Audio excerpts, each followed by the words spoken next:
नमस्कार। गिरीश गुप्ता के चैनल में आपका स्वागत है। अगर आप शेयर बाज़ार में पहली बार कोरोना के पीरियड में यानी 2020 के आसपास आए हैं तो बहुत संभावना इस बात की है कि आपके पोर्टफोलियो में स्मॉल और माइक्रो कैप शेयर्स होंगे और आपने उनमें से कई शेयर्स को मल्टी बैगर होते हुए भी देखा होगा और हो सकता है आपने काफ़ी पैसा भी कमाया हो।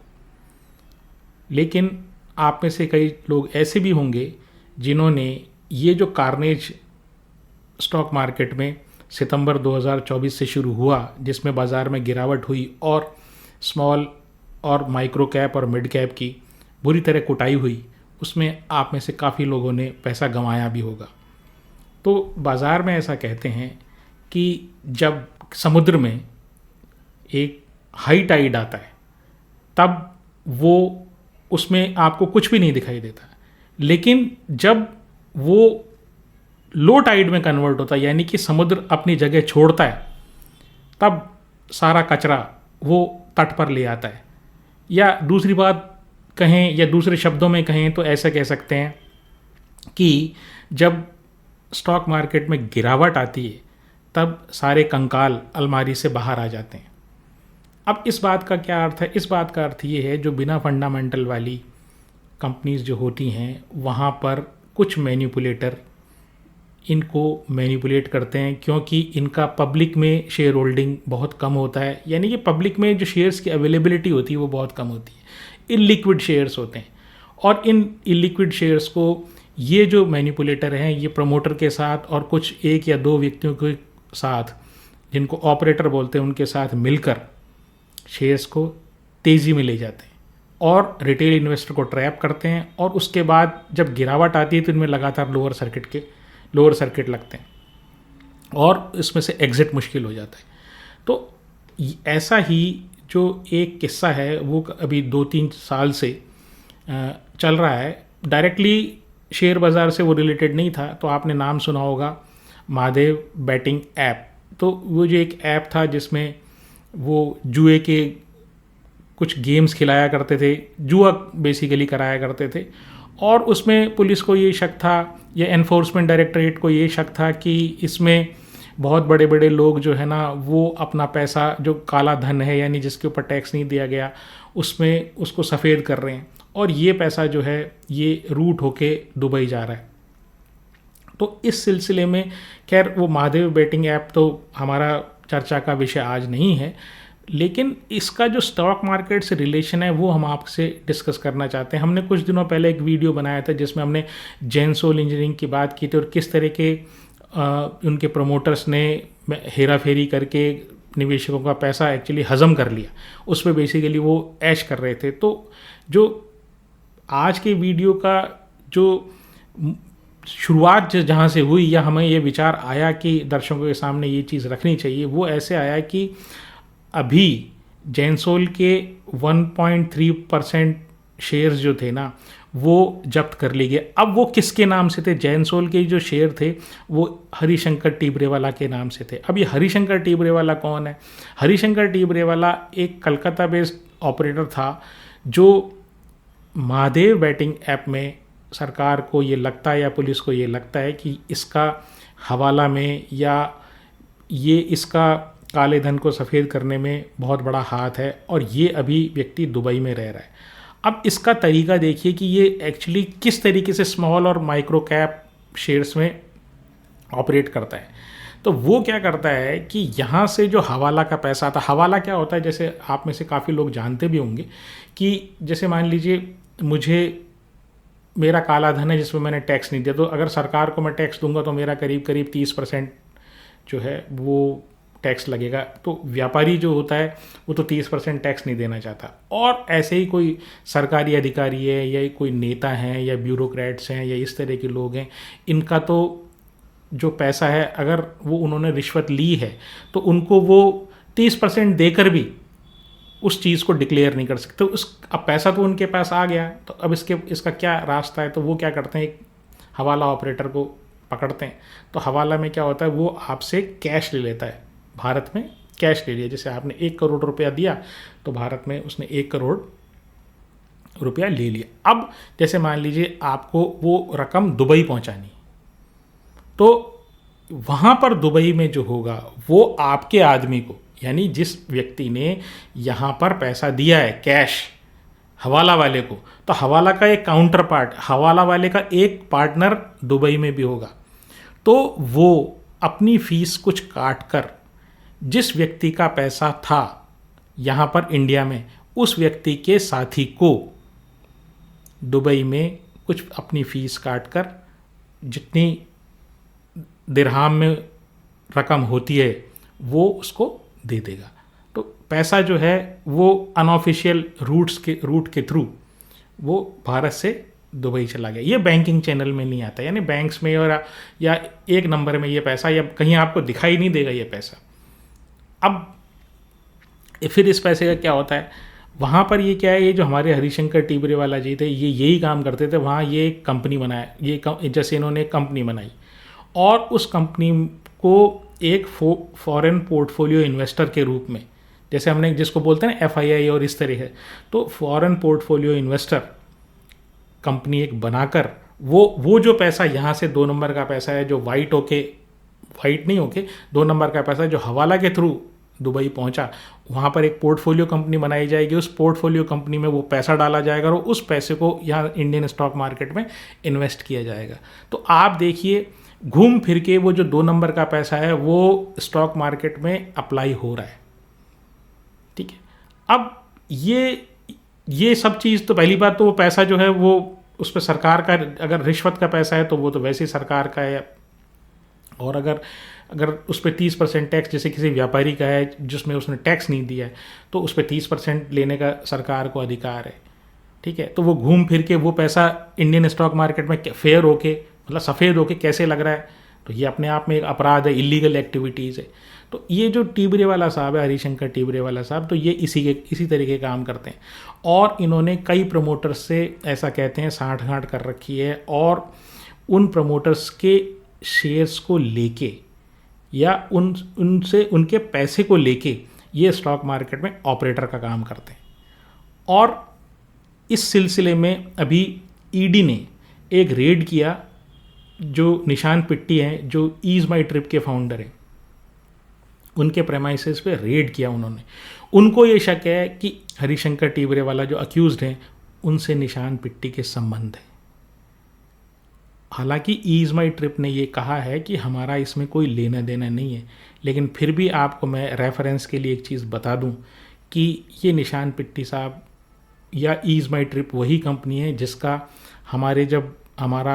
जब मॉरिशस से विवाद हो गया था तो इन्होंने मॉरिशस के लिए अपने प्लेटफॉर्म से बुकिंग बंद कर दी थी। जैसे मैंने आपको कहा कि जब भी कोई व्यापारी ज़रूरत से ज़्यादा, एक लिमिट से ज़्यादा देशभक्ति का जज्बा दिखाने लगे, तो आप ये समझ लीजिए कि उस व्यक्ति को एक बार अच्छे से इवैल्यूएट करने की आवश्यकता है।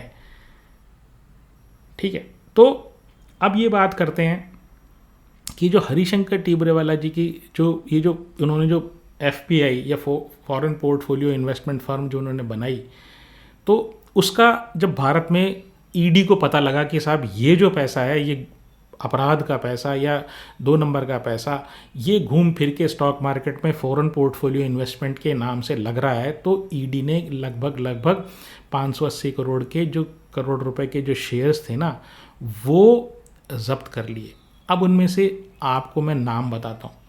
अगर आपके पास वो शेयर्स हैं तो आपको एक बार उन शेयर्स के फंडामेंटल आवश्यक रूप से चेक कर लेने चाहिए। ठीक है, तो जो इन्होंने रेड की निशान पिट्टी के, उसके साथ साथ इन्होंने एक कंपनी है इंडस्ट्रियल इन्वेस्टमेंट ट्रस्ट, इस पे रेड की, यानी कि उनको ये शक है कि इसके प्रमोटर भी मिले हुए हैं, मतलब ऑपरेटर ये शेयर्स में अपने शेयर्स में खरीद फरोख्त कर रहे हैं। जैसे अगर आपको ध्यान हो तो हमने जो जेनसोल का वीडियो बनाया था उसमें भी हमने ये बताया था कि शेर खान के थ्रू इन लोगों ने, जेनसोल के प्रमोटर्स ने अपने शेयर्स में खरीदा बेची की है, ऑपरेशंस किए हैं, जो कि इलीगल है, अलाउड नहीं है। प्रमोटर अपने शेयर्स की खरीद फरोख्त इस तरीके से नहीं कर सकता है। तो ईडी ने निशान पिट्टी के घर में रेड की और और जो कंपनीज थी उनका नाम है इंडस्ट्रियल इन्वेस्टमेंट ट्रस्ट, फिर एक है JTL, फिर एक है विकास इकोटेक। ये 3 कंपनी के ऊपर तो अभी रिसेंटली रेड किए। और जो इन्होंने जब्त किए हैं शेयर्स पिछले दिनों में, पिछले कई महीनों में जो जब्त किए हैं, उन शेयर्स के नाम, मैं काफ़ी सारे शेयर्स हैं तो मैं आपको धीरे धीरे आपको उनके नाम बताता हूँ ताकि आप क्लियरली ये समझ पाएँ कि अगर आपके पास वो शेयर्स हैं तो एक बार आपको उनके फंडामेंटल चेक कर लेने चाहिए। तो पहला है, जैसे मैंने बताया, वो तो जैनसोल है ही। दूसरा है बालू फोर्ज। ये बालू फोर्ज वो शेयर है जिसका एनालिसिस हमने पिछले दिनों में किया था। हालांकि फंडामेंटली एक अच्छी कंपनी है, लेकिन अगर इस तरह की कंपनी में किसी हरिशंकर टिबरेवाला जैसे किसी ऑपरेटर का या कोई महादेव बैटिंग ऐप के साथ जुड़े हुए किसी व्यक्ति का जब नाम आता है तो कंपनी का नाम खराब होता है। तो इसलिए आप ज़रा ध्यान रखिएगा। फिर एक है प्रीतिका ऑटो। नेक्स्ट कंपनी है पैरामाउंट कम्युनिकेशंस। फिर है सर्वोटेक पावर। फिर BLB। फिर है LKP फाइनेंस। फिर है गोगिया कैपिटल सर्विसेज। नेक्स्ट है ओके प्ले इंडिया। नेक्स्ट है टोयम स्पोर्ट्स। फिर है अल्गो क्वांट फिनटेक। फिर है ट्रेस्कॉन। और उसके बाद जो लास्ट कंपनी है नॉर्थ ईस्टर्न कैरिंग कॉरपोरेशन। तो ये जितनी सारी कंपनीज में से अगर कोई भी कंपनी आपके पास है, इससे पहले तो आप बहुत अच्छे से सोच विचार करके उनके फंडामेंटल देखिएगा। खाली आप भाव पे मत जाइएगा, क्योंकि जिस समय इनमें लोअर सर्किट लगने लग गए तो आपको एग्जिट मिलना बहुत मुश्किल हो जाएगा। और अगर आप इस बात के लिए श्योर हैं कि एग्जिट हम कर पाएंगे या इन कंपनी के फंडामेंटल मजबूत है, तो आपको कोई एक्शन लेने की आवश्यकता नहीं है। ठीक है। अब इस सिलसिले में पृथ्वीराज चौहान जी का एक बहुत अच्छा क्वेश्चन आया। उन्होंने ये कहा कि सिल्चर टेक्नोलॉजी करके एक कंपनी है कि सब उसका बहुत अच्छे रिजल्ट्स आए हैं और उसमें अपर सर्किट लग रहे हैं, लेकिन कैश फ्लो फ्रॉम ऑपरेशंस तो उसमें बहुत कम है और रिसीवेबल्स बहुत ज़्यादा हैं। तो ये क्या रेड फ्लैग है क्या? तो देखिए, रेड फ्लैग तो है ही। आप एक बार हमारा मिष्ठान फूड पे हमने जो वीडियो बनाया था ना, आप अवश्य देखें उसको। हमारी प्लेलिस्ट में मिल जाएगा, आपका क्वेश्चन आंसर की प्लेलिस्ट में होगा वो, या सॉरी इन्वेस्टमेंट सिंप्लीफाइड प्लेलिस्ट में है वो। तो मैं आपको ये कह रहा हूँ, एक बार आप वो देखिए। वहाँ पर भी सेम किस्सा था। आप जितना सेल कर रहे हैं उससे ज़्यादा या उसके बराबर अगर आपके रिसीवेबल हों तो इसका मतलब क्या है?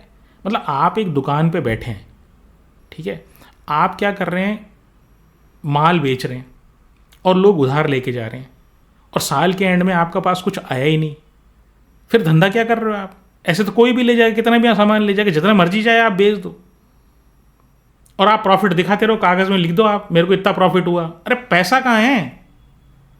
पैसा आएगा तब तो आप कोई मानोगे ना कि मेरे को एक्चुअल प्रॉफिट हुआ। कागज़ में प्रॉफिट से क्या होगा? और मिष्ठान फूड में भी एग्जैक्टली ऐसे के ऐसा ही हुआ था। मिष्ठान फूड में कागज़ों में प्रॉफिट था और वो कह रहे हैं हमारी सेल बढ़ रही है, आप कितनी भी सेल बढ़ा दो। अपनी मिष्ठान फूड में उन्होंने अपनी ही दूसरी एंटाइटीज़ को वो माल बेच दिया था। ठीक है, तो पैसा तो आने वाला है ही नहीं ना, पैसा कहाँ है? तो यहाँ पर भी ऐसा है कि मार्च 2025 में इसके जो रिजल्ट आए इस सिल्चर टेक्नोलॉजी के, तो इसमें 147 करोड़ का तो इन्होंने प्रॉफिट दिखाया, अकाउंटिंग प्रॉफिट। ठीक है, और कैश फ्लो में उन्होंने ये दिखाया कि इस 147 करोड़ प्रॉफिट में से 136 करोड़ तो रिसीवेबल हैं, यानी 11 करोड़ का ही आपके पास कैश है। तो फिर भाई साहब कर क्या रहे हो? और अगर आप इनके फाइनेंशियल मीट्रिसेस देखोगे तो 50% ROE, date to equity 0, P/E बड़े रीजनेबल, हर चीज़ आपको बड़ी ऐसी दिखाई देगी जैसे कि कोई सोने से मड़ी हुई है, बट कैश कहाँ है? तो ये बहुत ज़बरदस्त रेड फ्लैग है, दूर रहिए। बहुत सारी कंपनीज हैं, ऐसा थोड़ी है कि कोई यही एक कंपनी है जिसमें आपको काम करना है। बहुत सारी कंपनीज हैं, किसी भी कंपनी में आप अच्छी कंपनी ढूंढिए, अपर सर्किट तो रोज़ लगते हैं और लोड सर्किट भी रोज़ लगते हैं। तो बहुत अच्छा आपने पकड़ा ये बात पृथ्वीराज जी कि देखिए रिस्की कंपनी है ना। ठीक है, अब आप अब नेक्स्ट क्वेश्चन लेते हैं आशीष चिंगावत जी का और विकास सारस्वत जी का। वो KNR कंस्ट्रक्शन के बारे में पूछते हैं। तो देखिए हैदराबाद बेस्ड कंपनी है ये KNR कंस्ट्रक्शन, और EPC कंपनी है। तो EPC क्या होता है वो मैं आगे आपको बता दूंगा। तो बेसिकली ये ठेकेदार है।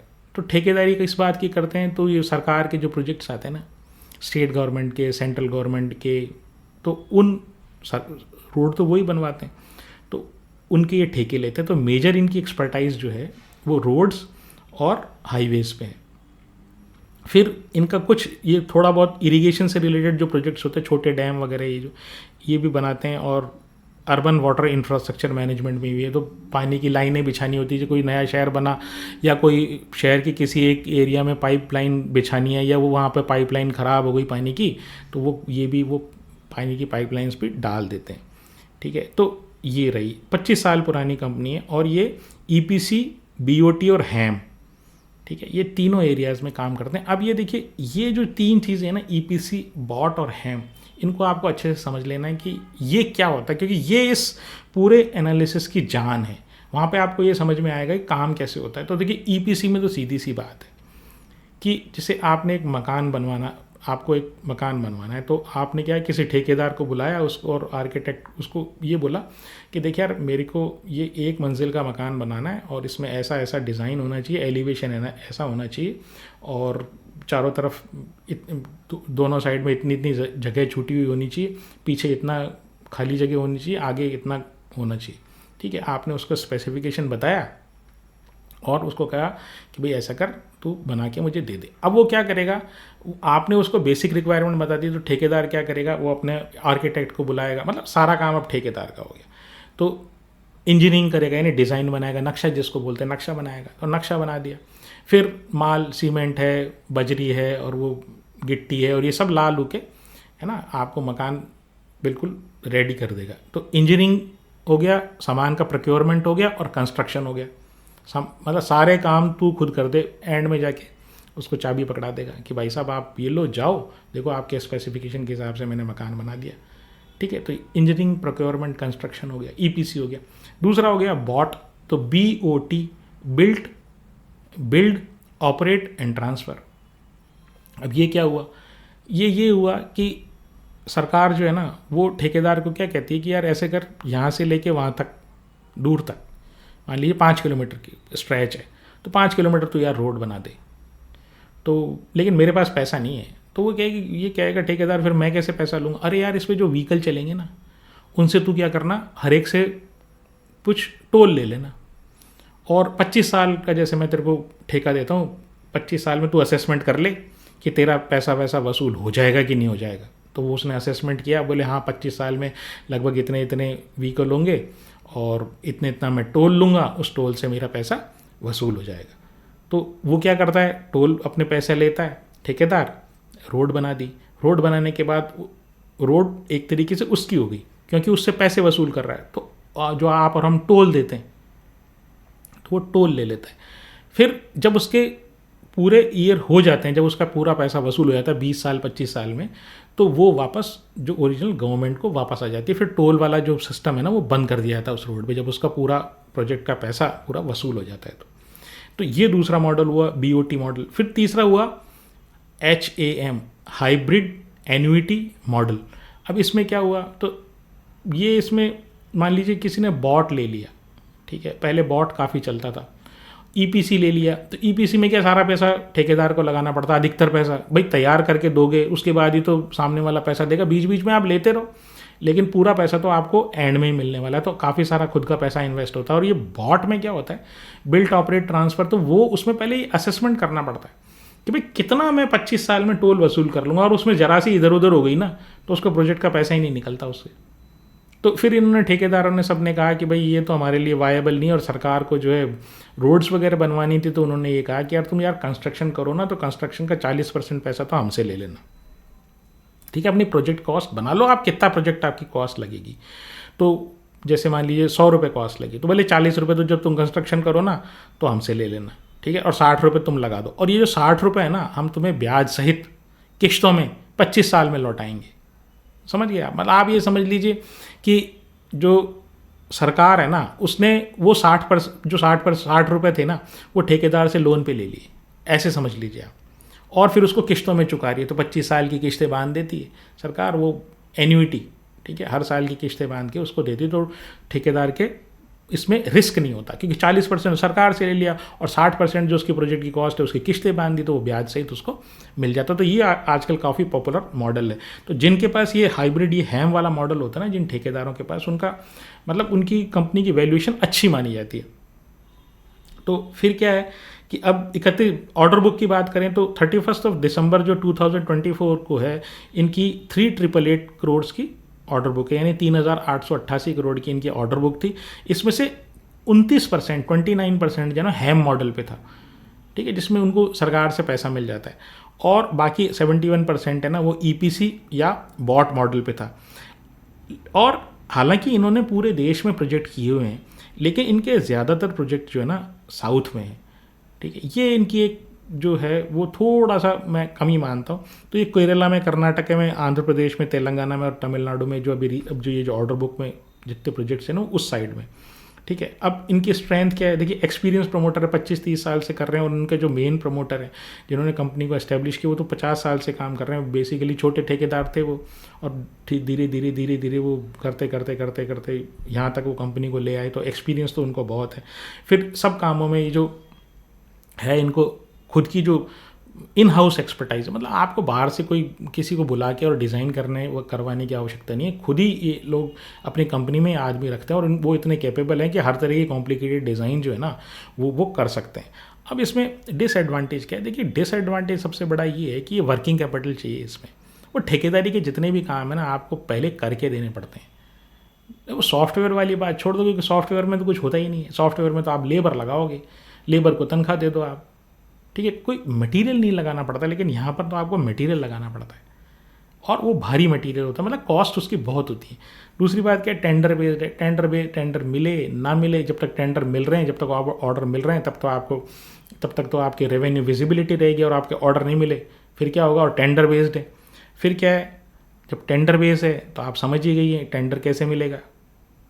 तो कुछ ना कुछ मतलब आपको कुछ एडजस्टमेंट करने पड़ते हैं। तो ये वाली जितनी भी कंपनीज़ हैं उनको कुछ ना कुछ एडजस्टमेंट करने पड़ते हैं। तो जो इनकी बुक्स होती है ना, बुक्स ऑफ अकाउंट्स, वो ऐसा माना जाता है शेयर बाज़ार में, जो अच्छे एनालिस्ट हैं वो ये मानते हैं कि इनकी जो बुक्स है ना वो कंपनी की ट्रू पिक्चर नहीं देते।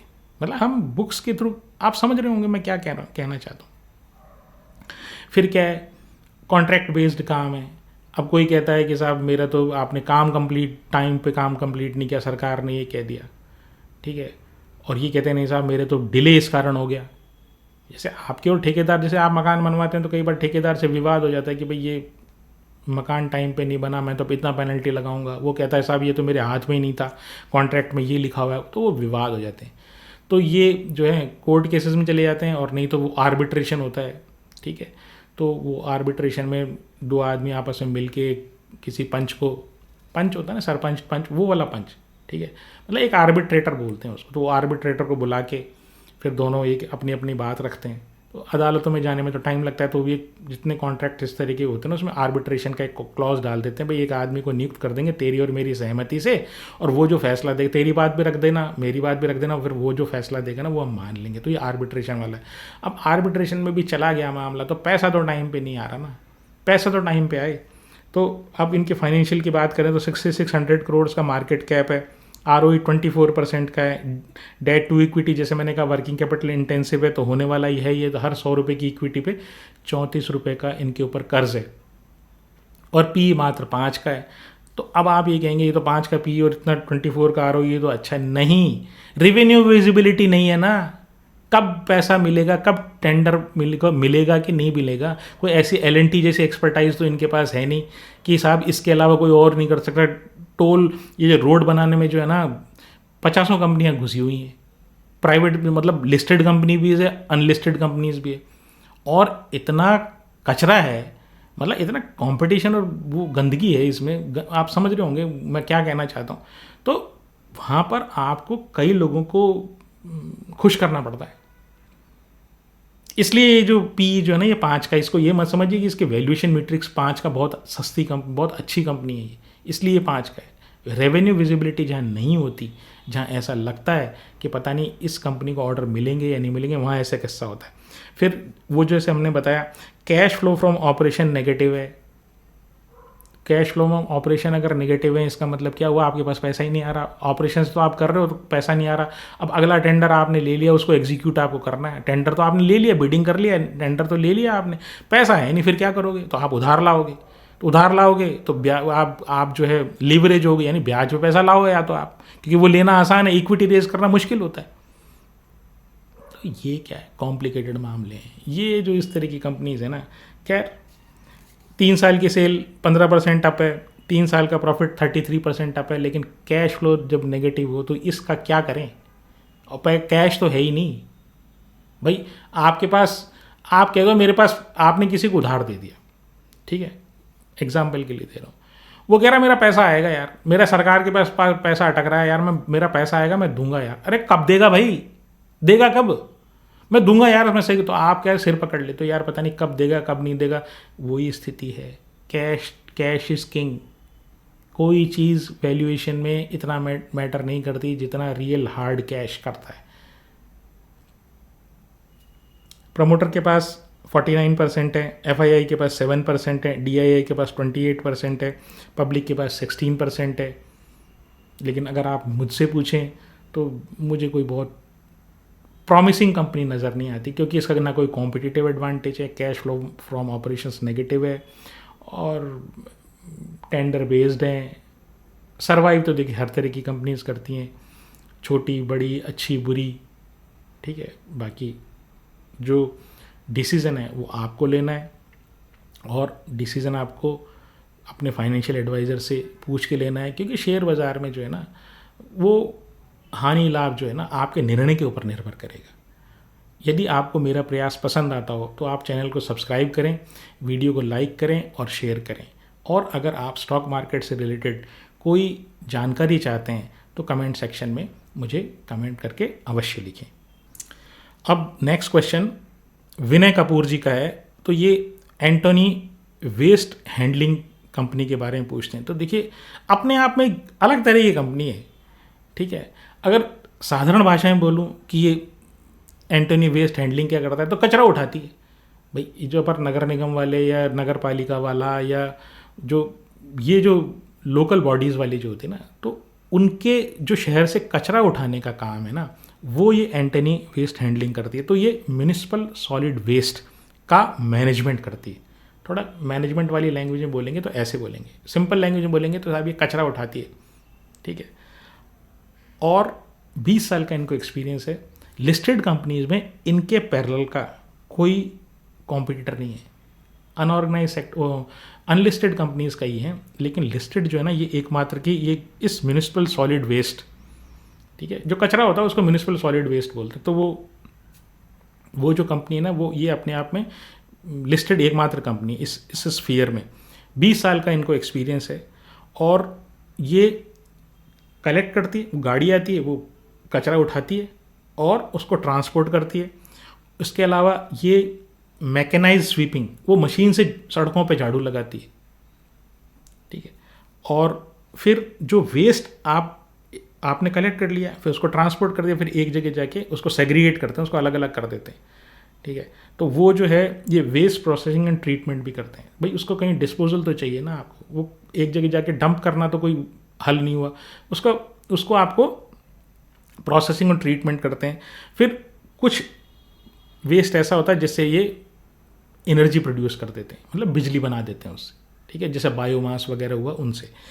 और जो इसके साथ साथ ही ये, जैसे अपन बोलते हैं ना, जैसे कोई मकान टूटा या कोई रोड टूटा, ठीक है, या कोई खुदाई हुई, तो उससे जो डेब्रीज निकलती है जिसको मलबा बोलते हैं, वो जो मलबा होता है ना, वो मलबा उठा के वो प्रोसेस करने का काम भी ये करते हैं। तो construction and demolition waste management, मतलब कंस्ट्रक्शन और डिमोलिशन से मकान बनाने में या कोई कंस्ट्रक्शन करने में या किसी भी तरह का कंस्ट्रक्शन करने में और उस किसी कंस्ट्रक्शन को तोड़ने में जो वेस्ट निकलता है उसका मैनेजमेंट भी ये करते हैं। अब इनकी स्ट्रेंथ क्या है, तो देखिए ये मार्केट लीडर हैं, ठीक है।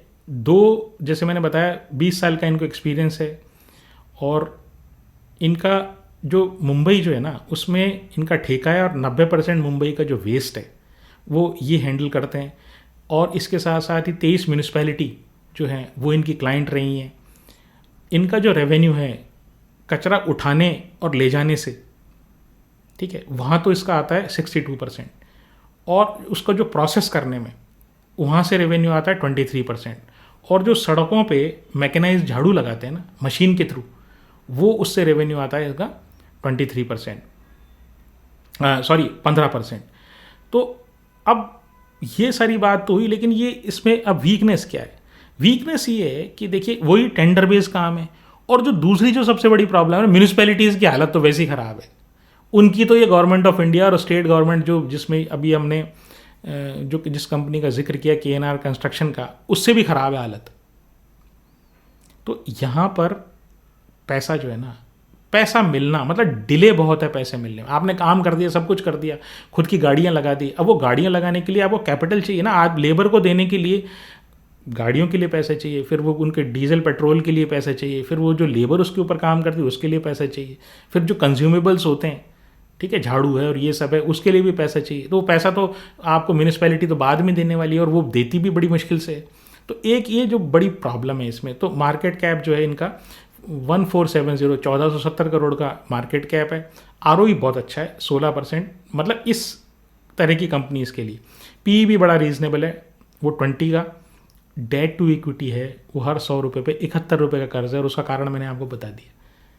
कारण ये है कि वहाँ से तो पैसा जब म्यूनिसपैलिटी से आएगा, लेकिन मुझे तो फिर टेंडर तो पूरा करना ही है ना। मुझे तो अब ये तो मैं नहीं कर सकता भी 15 दिन में तो कचरा नहीं उठाऊंगा, कचरा नहीं उठाऊंगा तो पब्लिक हल्ला करेगी। तो वो क्या है, मतलब इधर गिरो तो कुआं, उधर गिरो तो खाई।